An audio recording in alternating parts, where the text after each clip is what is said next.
다 같이 일어나셔서 하나님 말씀 레위기 18장 1절에서 18절 말씀입니다. 레위기 18장 1절에서 18절까지의 말씀입니다.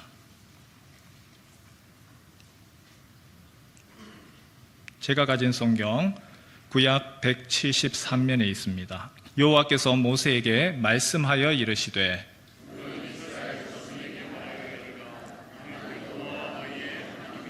너희는 너희가 거주하던 애굽 땅의 풍속을 따르지 말며 내가 너희를 인도할 가나안 땅의 풍속과 규례도 행하지 말고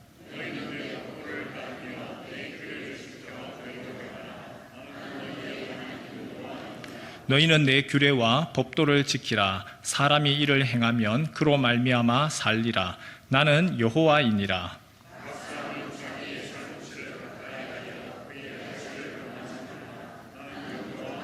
내 어머니의 하체는 곧 내 아버지의 하체이니 너는 범하지 말라. 그는 내 어머니인즉 너는 그의 하체를 범하지 말지니라.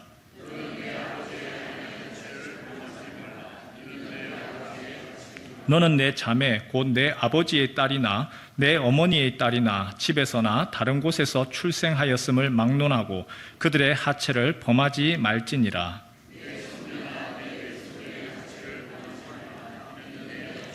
내 아버지의 아내가 내 아버지에게 낳은 딸은 내 누이니 너는 그의 하체를 범하지 말지니라.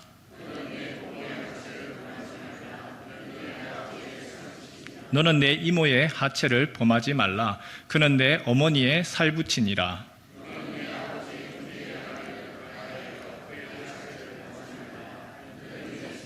너는 내 며느리의 하체를 범하지 말라. 그는 내 아들의 아내이니 그의 하체를 범하지 말지니라.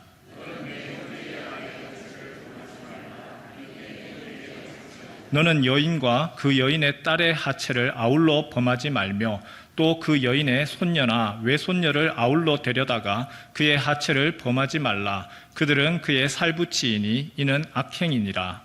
너는 아내가 생존할 동안에 그의 자매를 데려다가 그의 하체를 범하여 그로 질투하게 하지 말지니라. 아멘. 설교자로서 참 주일 설교를 하기 어려운 힘든 본문들이 몇 가지가 있습니다.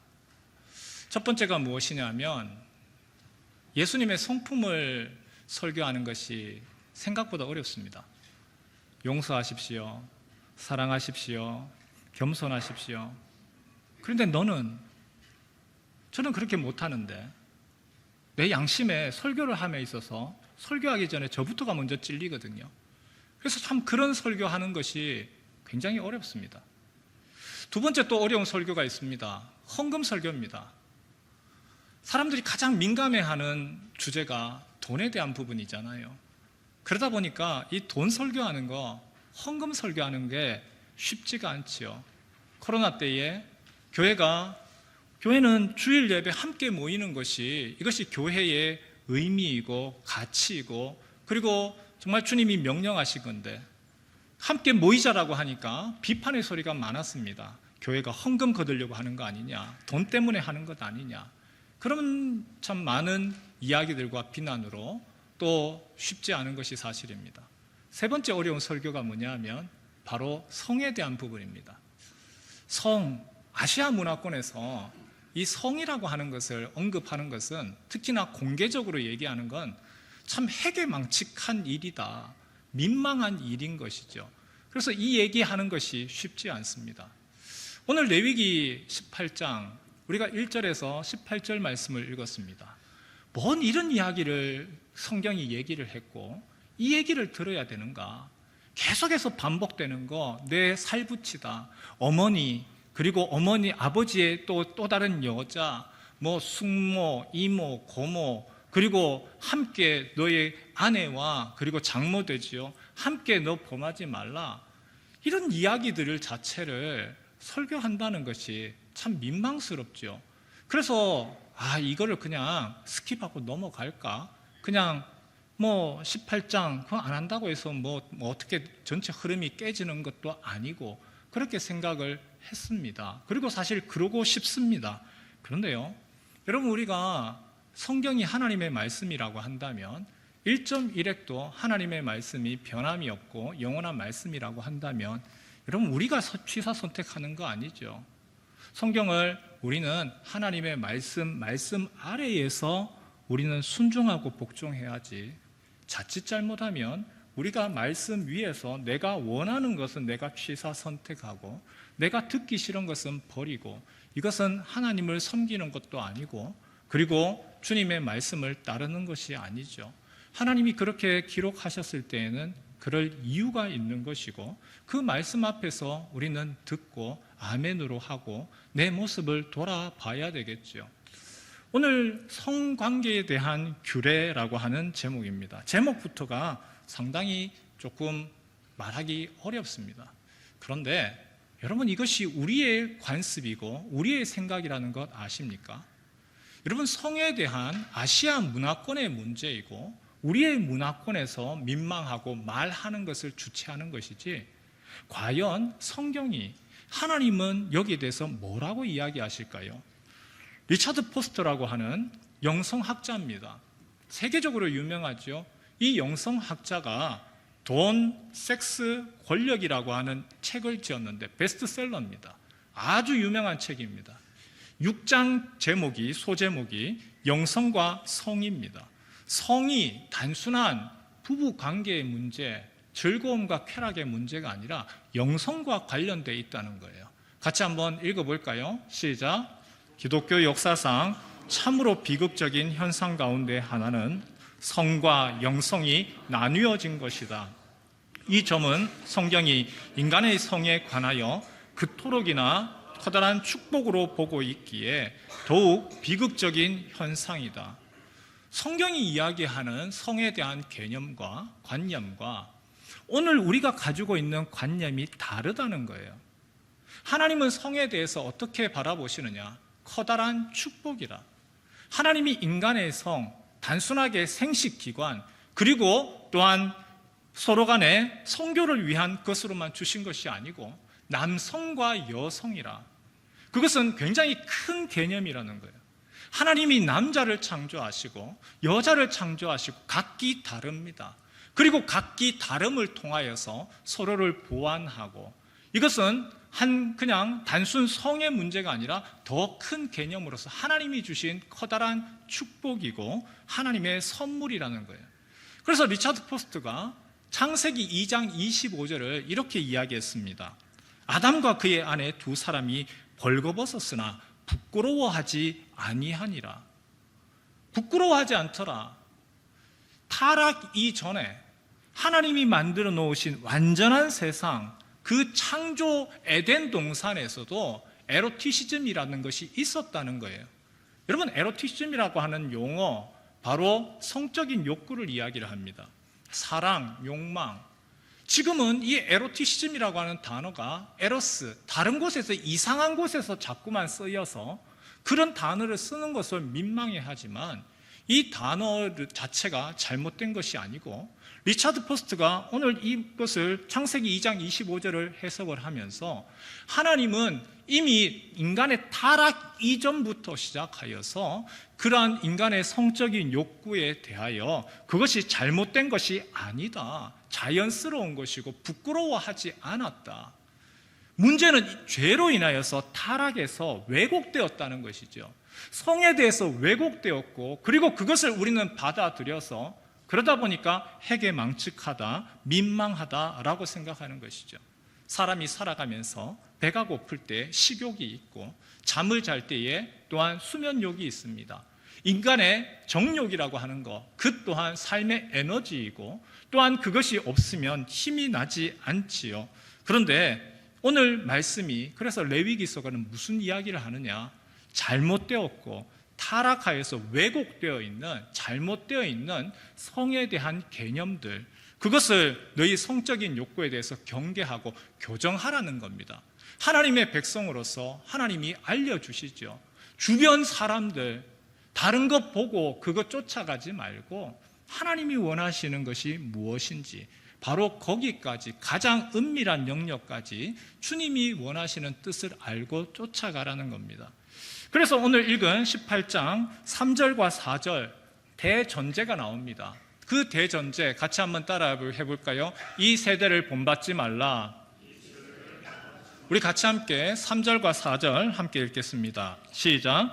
너희가 거주하던 애굽 땅의 풍속을 따르지 말며 내가 너희를 인도할 가나안 땅의 풍속과 규례도 행하지 말고 너희는 내 법도를 따르며 내 규례를 지켜 그대로 행하라. 나는 너희의 하나님 여호와이니라. 두 가지 것을 이야기했습니다. 애굽 땅의 풍속, 그것 따르지 마라. 또 한 가지 더 이야기합니다. 너희가 앞으로 너희가 들어갈 가나안 땅의 풍속, 그것도 그대로 행하지 말아라. 여러분, 여기서 풍습이라고 하는 것은 다른 것이 아니라 성문화를 이야기합니다. 성적인 상황들을 만연한 당시에 그런 풍속을 이야기하죠. 여러분, 애굽 땅의 풍속이 뭐였을까요? 왜 하나님이 애굽 땅의 풍속을 따르지 말라고 얘기했을까요? 이집트에서의 그러한 성적인 문화가 있습니다. 한마디로 이야기하면 근친상간입니다. 조금 더 들어가면 남매혼입니다. 이집트 왕실에서는 왕족의 그 혈통을 유지하기 위하여서, 그리고 그 왕족으로서 신성한 혈통을 보존하기 위하여서 한 부모에게서 태어났는 남매, 오빠와 여동생 간에 결혼을 했습니다. 그렇게 해서 그 족보를, 왕족을 이어갔던 겁니다. 대표적인 이가 누구냐 하면 바로 투탕카멘입니다. 그의 무덤이 발굴이 되었는데 소년상으로 나타났죠. 고고학자들이 DNA를 조사를 했더니 투탕카멘이 멋지고 잘생긴 그러한 인물이 아니고 뻐드렁니에 발은 틀어져 있고 그의 몸 자체 DNA를 조사를 했을 때 어머니와 아버지가 한 형제더라. 그리고 투탕카멘 자체도 보면 자신의 이복 누이와 결혼을 했습니다. 이집트 근친상간, 이것은 기본적인 왕실로부터 했으니까 모든 백성들도, 이집트 사람들은 그걸 별로 그렇게 나쁘게 생각하지 않았던 것이요, 자연스러운 겁니다. 그런데 그때 당시에는 몰랐지만 오늘 우리가 과학이 발달하면서 압니다. 근친상간이 계속해서 이어질 때에 나타난 심각한 문제가 있습니다. 바로 선천적, 유전적 결함입니다. 파라오 가문이 몰락했던 이유, 학자들이 뭐라고 이야기하느냐 하면 바로 이집트 왕실에서 계속되어지는 근친상간으로 인해서 유전적 결함, 선천적 장애가 태어나고, 그리고 아이가 태어나더라도 조기 사망하고, 파라오 왕가의 몰락의 원인을 바로 근친상간으로 보고 있습니다. 하나님이 여기에 대해서 뭐라고 이야기하죠? 너희들은 그 풍습 쫓아가지 말라는 겁니다. 이집트에서 이미 이스라엘 백성, 하나님의 백성된 자들, 그곳에서 400년 동안 살았습니다. 400년 동안 살다 보니 그 문화에 대해서 너무나 동화되었고 길들여졌습니다. 이상한 것이 아니라 자연스럽게 받아들였던 것이죠. 여기에 대해서 하나님 뭐라고 이야기하죠? 너희는 그거 하지 마라. 근친상간에 대해서 아주 엄격하게 하나님이 금지시켰습니다. 가나안 풍습은 어땠을까요? 가나안 풍습은 대충들 많이 아시죠? 바알신, 아세라신이 대표적인 그 가나안 땅의 대표적인 신입니다. 이 신을 섬기기 위하여서 신에게 흥분하고 그 신을 만족시키고 하는 방법으로 성을 사용을 했던 것이죠. 신을 흥분시키고, 그래서 비가 내리게 한다. 그 신이 우리에게 풍요를 가져다 주고 다산, 많은 자식들 낳게 하고, 그러면 또 일할 사람들이 생기니까요. 그러다 보니 그 신전 안에는 신전 창기도 있었습니다. 신을 향하여서 아주 말초적인 본능을 자극하는 그러한 성적 방종, 그걸 종교적으로 미화하는 것이죠. 아름다운 것이다. 그러니 많은 사람들이 거기에 대해서 쫓아갈 수밖에 없는 겁니다. 하나님 여기에 대해서 뭐라고 이야기하십니까? 너희는 그거 하지 마라. 3절 말씀을 끝에 보니까 가나안 땅의 풍속과 규례도 행하지 말고 그거 하지 말아라. 그리하면 5절 말씀 같이 한번 읽어볼까요? 시작. 너희는 내 규례와 법도를 지키라. 사람이 이를 행하면 그로 말미암아 살리라. 나 여호와이니라. 하나님이 이집트 땅의 풍속 그거 하지 말고, 근친상간 그거 하지 마라. 가나안 땅의 풍속 그거 하지 마라. 구체적으로 기록을 했습니다. 6절부터 시작해서 18절 말씀, 방금 읽었는 근친상간 하나하나 다 이야기했죠. 반복해서 이야기하는 것이 있습니다. 그의 하체를 범하지 마라. 범하지 마라. 여러 이름들 많이 나왔는데 고모, 이모, 숙모, 며느리 쭉 다 얘기했는데 이걸 따져보면요, 삼촌 이내를 이야기합니다. 삼촌 이내의 혈족 그거 하지 마라. 이집트 풍속은 쫓아가서는 안 된다. 19절에서 23절을 한번 볼까요? 근친상간이라고 하는 것은 자신의 집 안에서 이야기죠.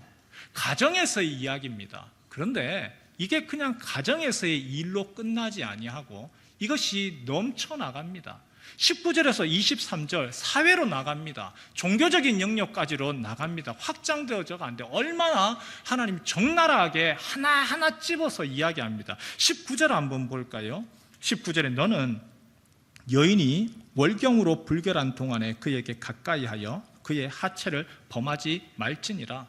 월경 중인 아내와는 성관계 하지 마라. 단순하게 위생적인 차원에서 이야기했을까요? 그때 당시는 위생적인 것을 몰랐습니다. 오히려 여성에게 있어서 가장 힘들 때입니다. 어렵고 가장 고통스러운 그때에 보호하라는 거예요. 그 여인에 대해서 보호하고 배려하라. 약자 보호의 법인 거죠. 20절 한번 볼까요? 함께 읽겠습니다. 시작. 너는 내 이웃의 아내와 동침하여 설정함으로 그 여자와 함께 자기를 더럽히지 말지니라. 한마디로 뭐가 되는 겁니까? 우리나라에서 이거 폐기가 돼버렸어요. 문제는 이 법을 폐지시키고 난 후에 법을 그 다음에 만들지를 않았습니다. 이 법이 무슨 법입니까? 간통법입니다. 남의 아내에 대하여서, 거기에 대하여서 동침하지 마라. 청년부를 가르칠 때에 청년 중에 하나가 남자 청년인데 미국에서 왔는 여청년 좋아하는 거예요. 마음으로 너무 좋아하는데, 근데 이 친구가 난데없는 급발진을 해버렸습니다. 자기들끼리만 있을 때에 갑작스럽게 키스하고 나하고 같이 모텔 가자는 거예요. 여청년이 그걸 놀라가지고 깜짝 놀라서 교역자인 저한테 얘기를 했습니다. 남자들 가운데, 한국 남자들 가운데 다는 아니지만 서양 영화를 보면서 서양 사람들은 하룻밤에 만나서 둘이 좋아하고 그래 하룻밤 지내고 야성에 대해서 굉장히 개방적이다. 거기에 대한 이상한 환상을 가지고 있는 사람들이 있습니다. 그런데요, 서양 사람들도요 정확합니다. 부부 간에서의 외도, 여기에 대해서는요 이거는 용서의 개념이 아닙니다. 부부 간에 지켜야 되는 신뢰가 깨어졌고 약속이 깨졌습니다. 그거는 이혼 사유입니다. 단호한 것이죠. 21절도 한번 볼까요? 21절 같이 읽지요. 시작. 너는 결단코 자녀를 몰렉에게 주어 불로 통과하게 함으로 내 하나님의 이름을 욕되게 하지 말라. 나는 여호와이니라. 뭐지요? 인신공양입니다. 몰렉이라고 하는 것은 암몬의 신 밀곰을 이야기합니다. 그런데 이 신을 섬기는 방법이 뭐냐? 이 신이 풍요를 가져다 주고 번영을 가져다 주는데 이 신을 즐겁게 하는 여러 방법 중에 하나가 무엇이냐면 불을 피워놓고 숯불을 해놓고 자기 자식을 데려다가 거기를 통과시키는 겁니다. 인신공양이죠. 자기 자신을 태워 죽이는 겁니다. 끔찍하지요. 그런데 이런 것들이 암몬 그 가나안 팔레스타인 땅에만 있었던 것이 아니에요. 아프리카에서도 그런 것이 있었어요. 남미 아즈텍 문명에도 있었어요. 우리나라 신라 시대에 큰 종을 만들고 그 종에서 소리 나게 하겠다고 자기 자식을 인신공양한 것이 있습니다. 여러분, 이것이 사람들이 정말 신에 대한 진실된 마음의 표현입니까? 진실된 마음으로서 정말 신에 대한 그 마음을 표현하려고 그렇게 인신공양을 합니까? 아니죠. 내 욕심 아닙니까? 내가 뭔가 탐욕, 내가 뭔가를 얻어내기 위하여서 자녀의 생명까지도 제물로 드립니다. 그러면서 그것을 이루어내고자 하는 인간의 죄성이죠. 문제는 뒤에도 나오겠지만 이 몰렉에게 자녀를 바칠 때에 인신공양만 하지 않습니다. 음란한 짓 함께 합니다. 22절 말씀도 같이 한번 읽을까요? 시작. 남자와 동침하지 말라. 이는 가증한 일이니라. 뭐지요? 이게 지금 뭐 금지하는 겁니까? 동성애 이야기하는 겁니다. 명확하게 이야기해놨습니다. 당시 가나안 풍습, 동성애가 만연했습니다. 하나님이 금지합니다. 그건 창조 질서를 근본적으로 위반하는 거다. 가나안 풍습 쫓지 말아라. 23절도 볼까요? 너는 짐승과 교합하여 자기를 더럽히지 말며 여자는 짐승 앞에 서서 그것과 교접하지 말라. 이는 문란한 일이니라. 수간이라고 하지요. 양과 소와 돼지와 사람이, 개와 함께 사람이 성관계를 하는 겁니다. 가나안 신화에 보면 신들이 동물과 교접하는 일들이 종종 신화에 나타났습니다. 이야기거리로 회자가 되는 겁니다. 그런데 하나님 뭐라고 합니까? 그거는 가증한 일이다, 더러운 일이다. 하지 말아라. 그거 하게 되면 어떻게 하느냐? 너희는 가증하고 더러우니까 쫓아낼 거다. 이 집이, 이 땅이 내 건데 너희들 그렇게 하면 쫓아낼 거다. 그래서 어떻게 하느냐? 그들에 대해서는, 그 가증한 일을 하는 이들에 대해서는 내버려 두지 말고 죽여라, 제거해라. 무서운 이야기예요. 제거해라. 20장 한번 넘겨보시겠습니까? 오늘 18장을 읽었습니다. 19장을 지나서 20장으로 한번 보지요. 20장 위에 보면 제목이 나올 겁니다. 제목 같이 한번 읽어볼까요? 시작. 반드시 죽여야 하는 죄. 여러분, 율법이 이래서 무섭습니다. 반드시 죽여라. 뭘 죽여라고요? 제목만 보면 무섭지요. 그런데 어떤 죄에 대해서 그렇게 해야 되느냐? 2절 한번 볼까요?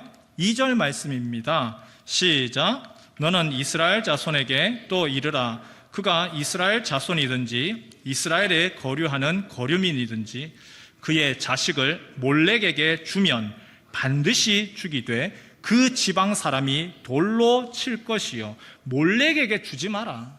인신공양하지 마라. 그거 어디까지 얘기합니까? 2절에서부터 시작해서 5절까지 계속해서 얘기하지요.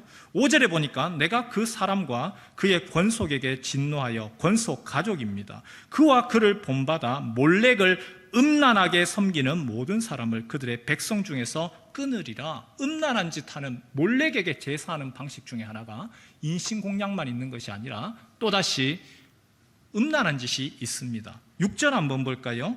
6절. 접신한 자와 박수무당을 음란하게 따르는 자에게는 내가 진노하여 그를 그의 백성 중에서 끊으리니. 접신한 자, 초혼, 신을 불러들이는 거죠. 그리고 무당, 그것에 대해서 음란하게 따르더라. 음란이라고 하는 단어가 성경에서는 하나님만을 경배해야 되는데 다른 신을 쫓아간다. 그 또한 음란이라고 표현을 합니다. 그거 하지 마라. 그거는 우상숭배, 너의 음행이라. 10절도 한번 볼까요? 10절 말씀 같이 읽겠습니다. 시작. 누구든지 남의 아내와 간음하는 자, 곧 그의 이웃의 아내와 간음하는 자는 그 간부와 음부를 반드시 죽일지니라. 간통에 대한 이야기, 우리 아까 전에 18장에서 보았죠. 18장에서 하지 마라 끝이 아니었어요. 하지 마라, 그거 하면은 너희를 이 땅에서 쫓아낼 거다. 죄가 점점 커져서 공동체를 더럽히고 더 이상은 안 되겠다 하면 너희 민족들을 가나안 민족 쫓아내듯이 내가 쫓아내겠다. 그리고 오늘 20장은 18장하고 계속해서 계속 대치하면서 이야기합니다. 간음하고 하는 거, 그거 그들에 대해서 간통하는 거 완전히 제거해라. 11절부터 12절을 한번 볼까요? 눈으로 한번 쭉 보지요. 근친상간이죠. 누구든지 그의 아버지의 아내와 동침하는 자는 그의 아버지의 하체를 범하는 거다. 12절. 누구든지 그의 며느리와 동침하거든 둘 다 반드시 죽일지니. 아버지의 아내, 며느리와 동침하면 가증하다. 13절 함께 읽겠습니다. 시작. 누구든지 여인과 동침하든 남자와 동침하면 둘 다 가증한 일을 행함인즉 반드시 죽일지니 자기의 피가 자기에게로 돌아가리라. 여인과 동침하듯이 남자와 동침했다. 지금 율법을 수여받는 대표자가 남자입니다. 남자가 남자와 동침을 한다. 동성애에 대해서는, 그들에 대해서는 가증하다. 반드시 죽여라. 14절 누구든지 아내와 자기의 장모를 함께 데리고 산다. 끔찍한 일이죠. 오늘날에도 이런 일이 있으면 난리 나지요. 반인륜적인 행위에 대해서 그건 악이다. 15절 남자가 짐승과 교합하면 반드시 죽여라. 수간에 대한 이야기입니다. 17절 또다시 근친상간에 대한 얘기가 계속 언급이 됩니다. 누구든지 그의 자매, 아버지의 딸, 어머니의 딸, 그것을 범하는 것, 그것은 자기의 자매의 하체를 범하는 것, 그의 죄 그냥 두지 말고 제거해라. 18절 누구든지 월경 중에 여인과 동침하여 하체를 범하면 남자는 그 여인의 근원을 드러냈고 여인은 자기의 피 근원을 드러냈음인들 둘 다 백성 중에서 끊어질 거다. 19절 이모, 고모의 하체를 범했으면 살부치의 하체를 범한 거다. 20절 숙모와 동침하면, 21절 형제의 아내 그리고 형제의 하체, 제수, 형수에 대해서 그거 하지 마라. 저를 한번 보실래요? 18장을 우리가 오늘 읽었지만 18장으로 끝나지 않습니다. 19장을 지나서 20장, 18장과 20장이 하나의 세트입니다. 가증한 일을 하지 마라. 이 세대의 풍습 쫓지 마라. 이집트의 풍속, 가나안의 풍속, 성적인 잘못들, 그거 눈에 보인다고 해, 남들 다 한다고 해서 쫓아가지 마라. 그거 하면 안 된다. 그리고 20절 그러므로 너희들은 제거해라. 깨끗하게 해라. 누룩, 곰팡이 내버려두면 다 퍼진다. 처음에 초기에 그거 제거해라. 그리고 가운데 들어가는 것이 있습니다. 18장과 20장 사이에 쑥 올라오는 것이 19장입니다. 19장 우리 2절만 같이 한번 읽어볼까요? 19장 2절입니다. 그 가운데 성경이 그냥 기록한 것이 아니라 이러한 구도를 가지고 기록을 했습니다. 2절 말씀 같이 읽겠습니다. 시작. 너는 말하여 이르라. 너희는 거룩하라.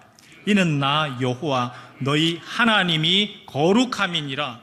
거룩해라. 거룩에 대한 명령입니다. 이 세대를 본받지 말고 너희는 다르게 살아라. 거룩이라고 하는 말은 구별입니다. 다르게 살아라. 어떻게 다르게 삽니까? 하나님을 드러내면서 너희를 통하여서 하나님 모습 드러내라. 너희 모습이 이 시대, 이 세대 사람들 똑같이 하지 말고 야, 다르더라. 여러분, 거룩이라고 하는 단어는요, 하나님의 모습을 닮아가는 거, 하나님 차원에서의 용어입니다. 그렇기 때문에 우리는 사실 그걸 쫓아갈 수가 없어요. 많은 이들이 거룩이라고 하면 굉장히 추상적으로 생각합니다. 골방에서 기도하고 말씀 열심히 읽고 막 영의 세계에 들어가는 것, 초월의 세계에 들어가는 것을 거룩이라고 생각을 하죠. 오늘 성경은 뭐라고 이야기합니까? 그것만이 아니고, 여러분, 그것이 틀렸다는 얘기가 아닙니다. 거룩의 영역은요, 우리의 삶의 영역이라는 거예요. 관계라는 거예요. 하나님과의 관계도 중요하지만 거룩은 너희는 달라라. 너희는 다르게 살아라. 철저하게 18절 말씀을 보면 나올 것 같네요. 18절, 19장 18절 말씀, 바로 거룩, 하나님이 원하시는 거룩이 뭐냐? 같이 한번 읽겠습니다. 시작. 원수를 갚지 말며 동포를 원망하지 말며 내 이웃 사랑하기를 내 자신과 같이 사랑하라. 나는 여호와이니라. 거룩은 하나님 앞에서의 열정만을 이야기하는 것이 아닙니다. 거룩은 이웃과의 관계를 이야기합니다. 이웃에 대한 사랑을 말합니다. 존중을 이야기를 합니다. 그리고 그에 대한 신뢰를 이야기합니다. 하나님을 드러내고 내 모습을 통하여서 하나님을 드러내고 너희는 달라라. 야, 교회 다니는 사람 다르더라. 뭐가 다른데요? 교회 다니는 사람들은 그냥 풍습대로 그냥 돈이라고 하면 꿀꺽꿀꺽 하는 게 아니고 교회 다니는 사람들은, 그래도 예수 믿는 사람들은, 하나님 쫓아가는 사람들은 다르더라. 여러분, 이게 거룩이라는 얘기입니다. 인간이 자기 자신의 욕정, 그걸 가지기 위해서, 내가 얻어내기 위하여서, 내가 누리기 위하여서 내 욕심 때문에 누군가의 것을 착취를 합니다. 다른 남의 아내를 가지고 오고 또 다른 것을 내 욕심에 내가 주인이 되는 거죠. 그거 하나님은 원치 않으신다는 얘기입니다. 그리하면 내가 땅에서 쫓아내리라. 여러분, 오늘 말씀을 보면서 오늘 우리 시대는 어떻습니까? 여러분, 오늘 우리 시대에 이집트의 문화와 가나안의 문화가 오늘 우리 시대는 없습니까? 오늘 우리 시대는 세상의 풍조에 대해서 그냥 너희는 너희대로 가고 우리는 믿는 사람이고 예수 믿는 사람이니까 우리는 정말 다르게 살아갑니까? 그 이집트의 문화, 가나안의 문화, 여러분 오늘 우리 가운데서도 그대로 노출되어 있잖아요. 저는 중학교 때 야동이라고 하는 것을 봤습니다. 사실 저희 때는 동영상이 없었습니다. 일명 빨간 책이었습니다. 빨간 책. 빨간 책이라고 하는 것을 친구 하나가 가지고 왔어요. 그 표지가 빨간 줄 알았는데 그게 아니고 지금으로 생각하면 진짜 조잡한 그림입니다. 남녀 간에 그런 성적 행위를 했는 그림. 이걸 가져와가지고 그때 까까머리 중학생들이니까 가져오니까 쉬는 시간에 다들 그거 보려고 막 난리였죠. 야, 이거 어디서 샀냐? 이거 어디서 났어? 전 대구 사람이니까. 대구역 밑에 가면 대구역이 이렇게 있고 지하차도가 이렇게 되어 있습니다. 그 지하차도의 밑에 보면 마치 보수동 책방 골목들처럼 음침한 책들 파는 데가 있습니다. 거기 가가 샀다는 거예요. 그래서 그거 보고는 전부 다 나도 그거 어떻게 하면 사냐? 여러분 저희 때는 그랬습니다. 그런데 그거 사려고 하면은 사기가 쉽습니까? 일단은 가야 되지요. 물리적인 거리가 있죠. 그리고 그거 달라고 하면 어른한테 어디 중학생이 야단 맞겠죠. 두근두근거리죠. 최소한의 제동장치가 있었습니다. 물리적인 거리라고 하는 제동장치. 오늘날은 어땠지요? 오늘날은요, 그 제동장치가 없어요. 오늘 우리 손에 들고 있는 스마트폰이 어떻습니까? 여러분, 스마트폰 없이 살아갈 수 있어요? 스마트폰이 악하고 스마트폰은 버려야 되는 겁니까? 아니죠. 너무나 유용합니다. 이 스마트폰 때문에 내가 업무를 할 수가 있고 이것 때문에 모든 것을 내가 은행 업무도 하고 모든 것들이 사람과의 소통도 하고 이거 없으면 안 됩니다. 화장실 갈 때도 스마트폰 가지고 다니는 상황입니다. 그런데 이 스마트폰을 통하여서 유용한 것만 있나요? 이 스마트폰이 오히려 앞에서 얘기했던 온갖 음란한 것들을 다 보여줍니다. 예전에는 그거 사러 가야 되면 되고 눈치 봐야 되고 조심해야 되는데 지금은요, 그냥 하루 퇴근하고 난 후에 피곤해서 그냥 오늘 쉰다고, 피곤하니까 스트레스 푼다고, 오늘 회사에서 스트레스 많았어, 그래서 아니면 오늘 힘들었으니까 라고 하면서 클릭해가지고 나도 모르게 툭툭툭툭툭툭 하다 보면 촤라락 나오죠. 이상한 영상들, 자극적인 거, 시각과 뇌를 마비시키는 것들이 쫙 나옵니다. 스마트폰, 도파민이 정말 엄청납니다. 한번 보고 그만할 수 있나요? 그 다음 우리가 거룩하다, 하나님의 너희는 다르다라고 하는 거, 이거하고는 별개예요. 오히려 그것에 노출되면 노출될수록 내 거룩의 알람 꺼버립니다. 새벽기도, 여러분 새벽기도는요 아침에 결정되는 게 아니죠. 저녁에 결정됩니다. 음란물만 얘기하는 게 아니에요. 텔레비전 저녁에 늦게까지 시청을 합니다. 인터넷 서치합니다. 이렇게 하다 보면 밤 12시 넘어가요. 그럼 새벽에 못 일어나요. 내가 기도해야지, 내가 그래도 새벽을 깨워야 되지, 안 되죠. 여러분, 영적 전쟁이라고 하는 말이 있죠. 영적 싸움 뭘까요? 영적 전쟁이 진짜 마귀가 칼 들고 와가지고 우리를 향하여서 막 싸우자, 이게 영적 전쟁입니까? 아닙니다. 우리를 거룩으로부터 너희는 다르다라고 하는 것을 멀어놓는 것이 영적 전쟁입니다. 스마트폰 오히려 더 가까이 가게 합니다. 그리고 미디어를 통하여서 우리를 유혹합니다. 오늘날의 영적 싸움은 다른 것이 아니고 미디어와의 싸움입니다. 오히려 거기에 우리가 익숙해져 있습니다. 그거 요즘에 과학자들이 많이 얘기하잖아요. 침대에서 스마트폰 쓰지 말라고. 그거 보면 뇌에서 잠을 푹 자지도 못하고 자기도 모르게 자꾸 생각하게 되고 밤에 잠 깨게 되고, 그러면 그 다음날 또 하루 피곤하고, 그게 계속 반복되는 것이죠. 스마트폰이 손에 들어오면서 우리의 말씀과 기도 점점 멀어집니다. 분명히 유용한데 오히려 멀어지게 만듭니다. 하나님께 나아가는 내 마음 점점 멀어지게 만듭니다. 서울에 한 부부 전도회의 이야기죠. 참 이 전도회가, 부부 전도회가 허물없이 지내던 전도회입니다. 너무 가족처럼, 형제처럼, 친남매처럼 지냈습니다. 그러다가 A 집사님이 중국으로 발령이 났습니다. A 집사님이 중국으로 발령을 나고 난 후에 부인 B 집사님 혼자 남았지요. 그런데 친하게 지내던 부부, 남자 C 집사가 B 집사하고 가깝게 지내기 시작을 합니다. 그리고는 급기야는 그 선을 넘어버렸습니다. 여러분, 이런 일들이 교회 안에는 없나요?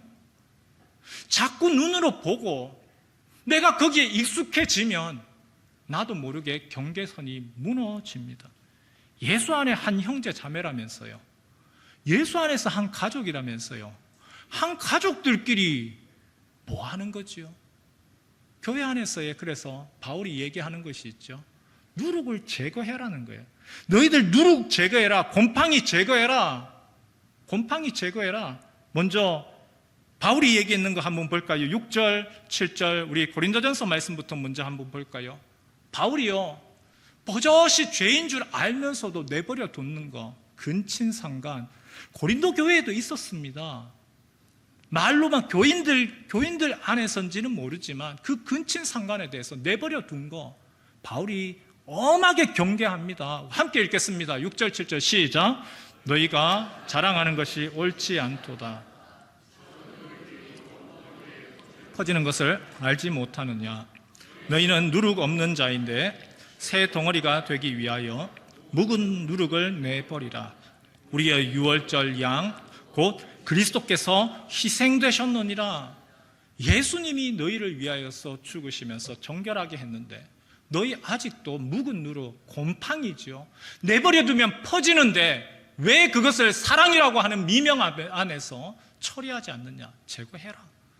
예수님은 뭐라고 이야기하셨을까요? 예수님은 우리가 스마트폰 보고 그리고 그거 하는 거, 아니 행동이 아니지 않습니까? 그냥 눈으로 본 것뿐이지요. 예수님 뭐라고 이야기할까요? 같이 한번 읽을까요? 시작. 또 간음하지 말라 하였다는 것을 너희가 들었으나 나는 너희에게 이르노니 음욕을 품고 여자를 보는 자마다 마음에 이미 간음하였느니라. 죄는요, 행동 이전에 마음에서 시작합니다. 여러분, 내가 행동으로 안 했습니다가 죄가 그게 아니고 이미 마음에서 시작한 거지요. 죄를 방치하면 공동체가 무너집니다. 무너져. 문제는 이러한 일들 가운데 우리 스스로 안에서도 마음의 음욕과 죄성이 남아있거든요. 한 수도사가 산 깊은 곳에서 혼자서 오랜 시간을 그렇게 수도 생활을 하고 있었습니다. 오로지 하나님만 바라보면서 경건에서의 삶을 쌓고 있었죠. 그러던 어느 날 저녁에 비가 막 꽉 내리면서 완전히 벼락 내리면서 비가 많이 내렸습니다. 문 앞에 갑자기 누가 쾅쾅쾅 두드립니다. 쾅쾅쾅 문을 열어보니까 젊은 여자분 한 분이 완전히 홀딱 젖어 있습니다. 날씨는 춥고 젊은 여자가 수도사에게 부탁합니다. 날씨가 너무 춥습니다. 하룻밤만 지나가도록, 묵어가도록 허락해 주십시오. 수도사가 불쌍하고 긍휼의 마음으로 들어오라고 했습니다. 따뜻하게 불을 피워줬습니다. 그 불을 피워주면서 점점 이 불길에 몸이 마르지요. 서서히 마르기 시작을 하는데 수도사의 마음에 이미 수도사로서의 수십 년 동안 증진하고 수양을 하던 차에 이미 자기는 죽어 있었다라고 생각했던 그의 마음의 정욕이, 음란한 생각이 불길이 올라오는 것처럼 함께 타오르기 시작을 하는 겁니다. 눈앞에 있는 여인을 하나님의 형상대로 귀한 존재로 보는 것이 아니라 갑작스럽게 그의 마음 가운데 불타는 정욕을 채울 대상으로 보이는 겁니다. 사탄이 그 기회를 틈타서 속삭입니다. 아무도 보는 이 없어. 이 깊은 산 속에서 하룻밤의 즐거움을 누린들 누가 알겠느냐. 순간 유혹 앞에서 수도사가 고뇌합니다. 그러면서 그가 번쩍 깨닫는 것이 있습니다. 이것이 영적인 싸움이구나. 사탄 마귀가 나를 넘어뜨리려고 하는구나. 그것을 깨달으면서 내 힘으로는 안 된다. 그리고는 뚜벅뚜벅 걸어갑니다. 화롯불, 지금 몸을 말리고 있는 그 화롯불에 자신의 손을 그냥 빡 집어넣어 버렸습니다. 그래도 고통스럽죠. 괴롭죠. 그 고통과 괴로움을 자기가 느낍니다. 그러면서 그가 울부짖습니다. 내 영혼아, 이 잠깐의 죄악된 불꽃이 두려우냐? 아니면 영원히 꺼지지 않는 지옥의 유황불이 두려우냐? 고통이 오히려 유혹을 떨쳐내더라는 거죠. 하룻밤을 지나고 난 후에 그리고 그 여인을 보냈습니다. 그가 고백하지요. 내 안에 선한 것이 없구나. 내가 거룩할 수 있었던 것은 내 의지가 아니라 주님 은혜 아니면 안 되는구나. 여러분, 때로는 고난이 우리를 유혹으로부터 멀어지게 하는 또 다른 좋은 은혜의 수단도 되기도 합니다. 베드로가 이야기하지요. 사탄이 우는 사자와 같이 우리를 노리고 있다고 유혹에 손짓을 합니다. 혹시라도 우리 안에서 이 정도는 괜찮아, 나는 절제할 수 있고 나는 통제할 수 있어 라고 장담하시는 분이 계십니까? 나는 절대 선을 넘지 않아 라고 하면서 불장난하시는 분이 계십니까? 그렇지 않죠. 우리 교회 건물 구석구석 돌아가 보십시오.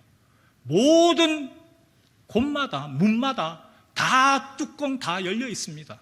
목양실 문도 창문 만들어 놨고 모든 곳에서 밖에서 볼 수 있게 해놨습니다. 왜요? 어느 누구도 그 유혹에서 이겨낼 수 있는 사람은 없기 때문입니다. 잠깐의 쾌락, 자극, 누구에게나 찾아옵니다. 사탄이 우리를 유혹하고 이미 그리스도의 성전되었다고 하지만 그럼에도 불구하고 또다시 우리를 넘어뜨리려고 무수히 노력합니다. 여러분, 내 힘으로 감당할 수 있나요? 없습니다. 내 안에 계신 성령께 부르짖지 아니하고 도움 구하지 아니하고 내 힘으로는 오늘 이 시대가 다 그렇게 흘러가는데 나는 아니다 라고 하기가 어렵습니다. 주님, 내 마음 붙잡아 주옵소서. 이 시대의 음란한 풍조를 이길 수 있는 힘을 더하여 주옵소서. 그리고 기도만 하지 마시고 여러분의 핸드폰을 침실 바깥에 두시기를 축원합니다. 그냥 스마트폰을 밖에 두세요. 그리고 일찍 주무세요.